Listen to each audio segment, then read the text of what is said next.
সুপ্রভাত আমার প্রিয় বন্ধুরা, আরও একটি নতুন ভিডিওয়ে তোমাদের সবাইকে জানাই অনেক অনেক স্বাগত। তো যাই হোক, ঘুম থেকে উঠে পড়েছি।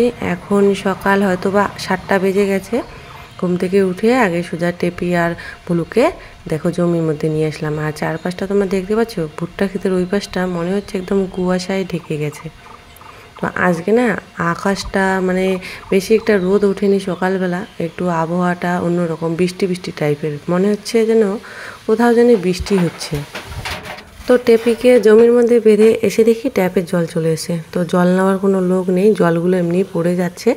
সেই জন্য আমাদের আলাদা একটা পাইপ ছিল এক্সট্রা। তো সেই পাইপটা ওই ট্যাপ কলের মুখে লাগিয়ে দিয়ে ফুল গাছের মধ্যে জল দিচ্ছি। যে ফুল গাছগুলো আমার ওই টপের মধ্যে ছিল এখানে লাগিয়েছে কয়েকদিন আগে, না গোবর সারও দিয়েছিলাম, তখন তো আর ভিডিও করা হয়নি। তো গোবর সার দেওয়ার পর ফুল গাছগুলো একটু ভালো হচ্ছে। আর এই জায়গার মাটিটা একদম ভালো না, বালু বালু টাইপের মাটি। আর পাশে নারকেল গাছের একদম শেকড় দিয়ে ওই জায়গাটা পুরো একদম ঢেকে গেছে। সেই জন্য না ওখানে ফুল গাছ বেশি একটা ভালো হতে চায় না। তো দেখো ফুল গাছে জল দিয়ে চলে আসলাম বাড়ি এসে দেখো কি অবস্থা। এসে একদম ধামাধুম বসিয়ে দিচ্ছে গামছাটাকে। তো গামছাটা হচ্ছে সুতির গামছা, এত নোংরা হয়েছে, শুধু সার্ফ জল দিয়ে ধুই উঠতে চায় না নোংরাগুলো। তো কী করেছিলাম, আগের দিন হচ্ছে কি গরম জলের মধ্যে ভিজিয়ে রেখেছি আমার একটা নাইটি আর একটা গামছা। তো সকাল সকাল সেগুলো ধুয়ে দিচ্ছি। আর গরম জলের মধ্যে ভিজিয়ে রাখলে দেখবে যে সুতির জিনিস কিন্তু ভালোই পরিষ্কার হয়। সেই জন্য দেখলাম কয়েকটা এরকম করে ধামাধুম করে নিলাম, তারপরে একদম পরিষ্কার ঝকঝকে হয়ে গেছে। তো কোনো কাজকর্ম এখনও হয়নি। তো ভাবলাম যে জামা আর গামছাটা তো ভিজিয়ে রেখেছি রাত্রেবেলা, ওটাই আগে ধুয়ে দিই। বেশি একটা রোদও নেই, আকাশটা ওরকম মেঘলা মেঘলা টাইপের, সেই জন্য। তো ওগুলো ওই গামলার মধ্যে জল ভরতে থাক, আমি এদিকে হাঁড়ি কড়াইগুলো নিয়ে আসলাম। নিয়ে এসে যে মাঝামাঝি শুরু করে দিয়েছি। এগুলোই সকালবেলার কাজকর্ম। আর কালকে কি হয়েছে, কালকে দুপুরবেলা আমরা তো দুপুরের দিকে চা খাই 2টা কি 2:30টার দিকে। তো চা কি দিয়ে খাবো কিছু দিয়ে ভালো লাগছে না। তারপরে আর বারবার ওই উনুন ধরাতেও ভালো লাগে না, সেজন্য গ্যাসের মধ্যে ওই কড়াইটা হচ্ছে কি চাল ভাজা করেছিলাম। চালটা ধুয়ে নিয়েছিলাম, লবণ মেখে চাল ভাজা করতে গিয়ে একদম নিচটা কড়াইয়ের নিচ পাশটা একদম পুড়ে গেছে। তো ভালো মতো মাজা হলো না, তাড়াহুড়োর জন্য একটু কোনো রকম করে মেজে নিলাম। নিয়ে এখন দেখো হাঁড়িটারি ধুয়ে নিয়ে ওই জল নিয়ে রেখে দেবো। স্নানের আগে আমি হাঁড়ি কড়াই এগুলো মাজি। ভাতের জন্য জল, তারপরে বালতিতে জল ভরে রাখি রান্নাঘরে, এগুলোই। তো এদিকে দেখো বাসন টাসনগুলো ওদিকে মাজতে আমার এদিকে আবার জামা কাপড়গুলো ধোয়া হয়ে গেল। একবারে 2টা কাজ আমার হয়ে গেল।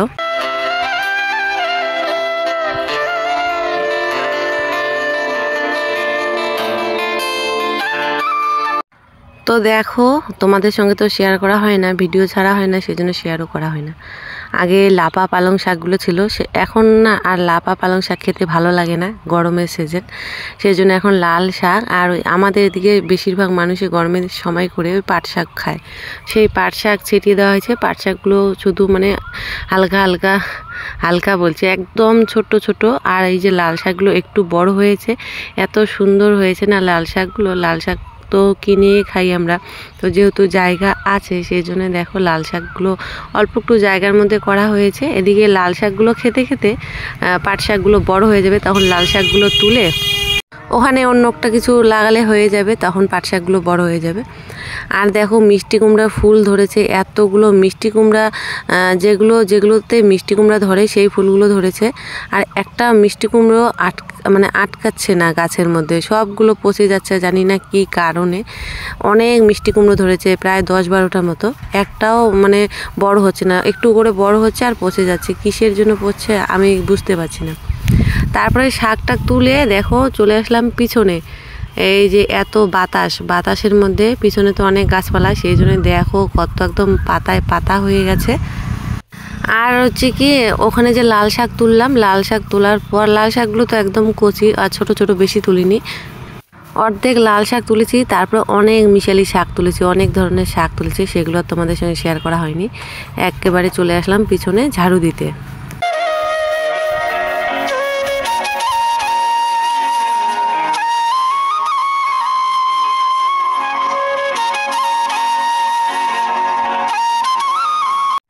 তো দেখো এখন লক্ষ্মীকে বাঁধবো, ঝাড়ু টাড়ু দিয়ে স্নান করব।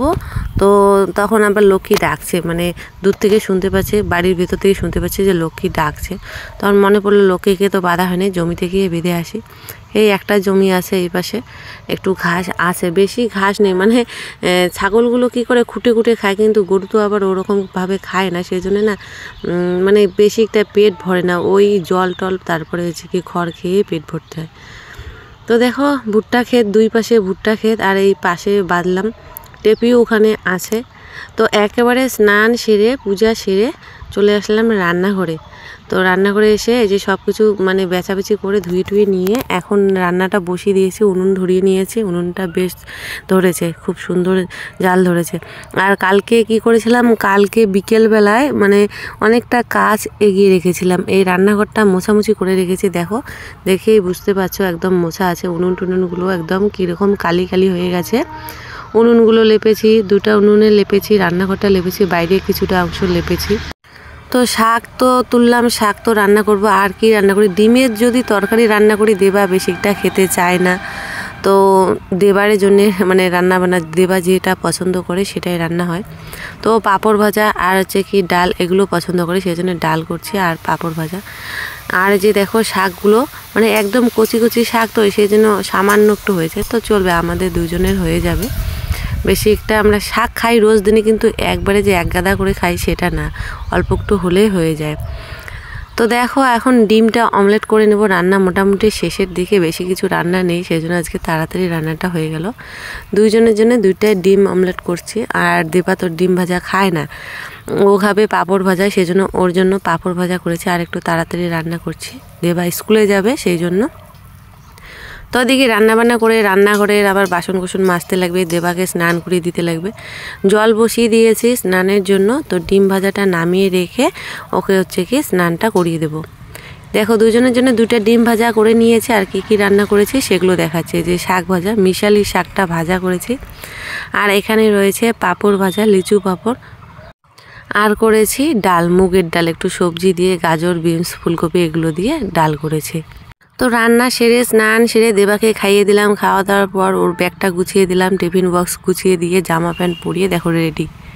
এখন যাচ্ছে ঠাকুরকে প্রণাম করতে, কোথাও গেলে যে ঠাকুরকে প্রণাম করা এটা একটা অভ্যাস। বাবা রে বাবা। তো বন্ধুরা এখন বাজে 11টা, বাড়ি ঘরের অবস্থা দেখো, সকালবেলা ঝাড়ু দেওয়া হয়েছে, তবু একদম পাতায় ভর্তি হয়ে গেছে, কারণ কি বাতাস উঠেছে। আর আকাশটা সকাল থেকে তো রোদ ছিল, এমন কেন জানি না হলো, মানে পুরো আকাশে একদম মেঘে ঢেকে গেছে, বৃষ্টি বৃষ্টি ভাব মনে হচ্ছে, পাতা পড়ে একদম ভর্তি হয়ে গেছে। আমার খাওয়া দাওয়া করলাম আমিও, তো দেবার খাওয়া হয়ে গেছে, ও খাওয়া দাওয়া করে ওকে রেডি করে দিলাম, ও স্কুলে চলে গেল। আমি এখন বাড়ির সমস্ত কাজ বাজগুলো করি। সকালবেলা তো ওই গামছা আর আমার একটা নাইটি কালকে গরম জল দিয়ে ভিজিয়ে রেখেছিলাম, সেগুলো ধুয়ে দিলাম। এখন আছে জামা কাপড়, সেগুলো ধুয়ে দেবো। ঠাকুরের বাসন কুসন আছে, সেগুলো হচ্ছে কি ইয়ে করবো, মাঝামাঝি করব। ওই যে ঠাকুরের বাসন দেবা ওখানে সাজিয়ে রেখেছে। আর উঠানটা দেখো আমাদের কেমন হয়েছে, শ্যাওলা ধরার মতো হয়ে গেছে। তো সেই জন্যে উঠান লেপার মাটি আনতে যাবো আজকে জেঠি শাশুড়ির সঙ্গে।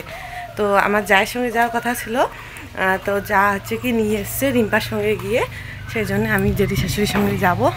আর আজকে এক জায়গায় নিমন্ত্রণ আছে পূজা বাড়িতে, মানে আমার যা আছে না, জায়ের বড় মেয়ের বাড়িতে শিব পার্বতীর পূজা আছে। তো আজকে যাওয়ার কথা আছে, দেখি যদি যাই তাহলে তোমাদের সঙ্গে শেয়ার করবো। আর যদি বৃষ্টি আসে তাহলে তো আর কোনো কথাই নেই, যাওয়াই হবে না। তো এখন জামা কাপড়গুলো ধুয়ে দিয়ে টেপি আর লক্ষ্মীকে দেখে আসি, তারপরে দেখি মাটি আনতে যাই কিনা। চলো দেখতে থাকো পুরো ভিডিওটা।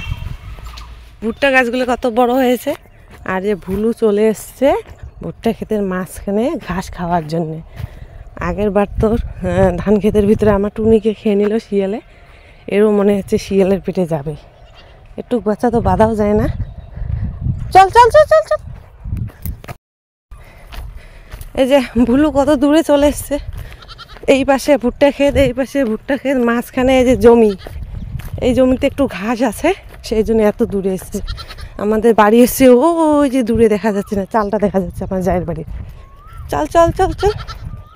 বাড়ির সমস্ত কাজ সেরে যে সাইকেল নিয়ে বেরিয়ে পড়েছে মাটি আনার জন্য। মাটি নিতে এসছি, এই দেখো ওখান থেকে মাটি নেবো। এবার মাটি বস্তার মধ্যে ভরিয়ে রেখেছে। ওই যে জেঠি শ্বশুরি আসছে, ওই যে পিছনে। তো ওই যে জেঠি শ্বশুরি নামছে, এতটা উঁচু মানে দেখে বোঝা যাচ্ছে না। মাটি নিয়ে যায়, দেখো মাটিগুলো কি চকচক করছে, সবাই নিয়ে যেতে যেতে একদম খাল করছে। তো এর আগের দিন জেঠি শ্বশুরি বলেছিল যে বৌমা মাটি আনতে যাবে নাকি, গেলে আমরা দুজন একসঙ্গে যাব। তো আগের দিন আবার আমার যা আর রিম্পার মা এনেছিল, ওরা দুজনে এনেছিল। সেই দিন আবার আমার রান্না করতে দেরি হয়েছিল, সেই জন্য যাওয়া হয়নি, ওদের সঙ্গে যাওয়ার কথা ছিল। তারপরে দেখো এই যে সাইকেলটা উপরে রেখেছি, আর ওখানে যে পাকা করা ধারটা বাঁধানো, এই বড় বস্তাটা তুলতে একদম দম শেষ হয়ে গেছে। তো জেঠি শ্বশুরি মাটিগুলো খুললো, আমি বস্তার মধ্যে ভরে মুখ বেঁধে দুজনে টেনে হেঁচড়ে একদম উপরে তুলেছি। মানে কি বলবো, এত ভারী মাটি, মানে দেখে বোঝা যায় না যে এতটা ভারী হবে, কিন্তু তুলতে গেলে এতটা ভারী, কি অবস্থা। তো কোনো রকমে সাইকেলে করে দুজনে মিলে মাটিগুলো নিয়ে আসলাম। এটা সারা বছরের মাটি, এই যে উঠান লেপা, উনুন লেপা। তো জেঠি শ্বশুরি এনেছিল 1 বস্তা, আমি এই যে বড় বস্তা দিয়ে 1 বস্তা আর ছোট বস্তা দিয়ে আর 1 বস্তা।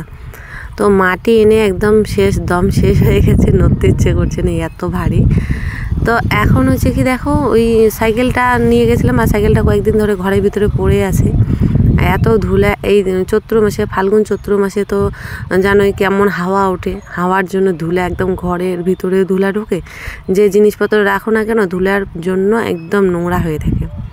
তো মাটিও নিয়ে আসলাম, তা ভাবলাম যে সাইকেলটা একটু ধুয়ে পরিষ্কার করে ঘরের ভিতরে রেখে দিই। ধোয়াধুয়ি না করলে না কি হয়, একদম জং ধরে সাইকেলটা নষ্ট হয়ে যায়, সব কিছুতে জং ধরে সাইকেলটা একদম নষ্ট হয়ে যাবে। সেই জন্য একটু ধুয়ে রেখে দেবো ঘরের ভিতরে রাখা হয়। আর একটা কথা কি, যেখানে আমাদের রান্নাঘরটা আছে, উনুনের রান্নাঘরটা, ওখানে তো পাশে টেপির ঘর, আর পাশে আগে মোটরসাইকেলটা রাখা হতো, এখন আর কি হয়েছে, কয়েকদিন ধরে কুকুরগুলো এত উৎপাত করে ওই মোটরসাইকেলের উপর, মানে বাইকের উপর উঠে কিভাবে যে ওই মানে অতটুক সিটের মধ্যে উঠে শুয়ে থাকে বুঝতে পারি না। তো দেখো এই যে কাঠ দিয়ে, এটা আমাদের তো সিঁড়ি নেই, সেই জন্য কাঠ দিয়ে এটা আপাতত বানানো হয়েছে। তো এখন বাইকটা এই ঘরেই রাখা হয়। তো বন্ধুরা, মাটি নিয়ে আসলাম, মাটি নিয়ে আসতে একদম দম শেষ, আর উঠতেছে কোনো, ওই নিচে একদম খালের মাটি একদম উপরে রাস্তার মধ্যে তোলা, মারাত্মক ব্যাপার। তো ভিডিও আর করা হয়নি, কি আর ভিডিও করে দেবে, রিম্পা বাড়িতে থাকলে তাও ওকে নিয়ে যেতাম, ও ভিডিও করে দিত, কিন্তু আর সেটা হলো না। জেঠি শ্বশুরি মাটি খুললো, আমি ভরালাম, দুইজনে একদম টেনে হেসে কি যে হাসি, দম একদম শেষ। বাপরে বাপ, এখন দম নিচ্ছি, সাইকেলটা ধুয়ে দিলাম, মাটি হয়ে গেছে, ধুলে ভর্তি হয়ে গেছে। তো মাটিগুলো ওই যে ওখানে রাখলাম। তো এখন হচ্ছে কি, ট্যাপের জল চলে এসেছে, 12:30 বাজে, গরুর জন্য জল তুলে রাখলাম গামলার মধ্যে। এখন উঠানটা ঝাড়ু দেবো, উঠান একদম পাতায় ভর্তি হয়ে গেছে, উঠান ঝাড়ু দিয়ে টেপিল লক্ষ্মীদেরকে নিয়ে এসে জল দিয়ে গেছে, 12:30 বাজে, তো জল দিই এগুলো, তারপর উঠান ঝাড়ু দিতে দিতে 1টা বেজে যাবে। জল টল দিয়ে তারপরে বাসন কুসন মাজবো ঠাকুরের, একটার পর একটা কাজ শেষ হচ্ছে না। ভাবলাম ঘরে গিয়ে একটু রেস্ট করি, হবে না, উঠানের অবস্থা শেষ। ঝাড়ু দিয়ে নেই, আগে ঝাড়ু হাতে নিয়ে নিয়েছি।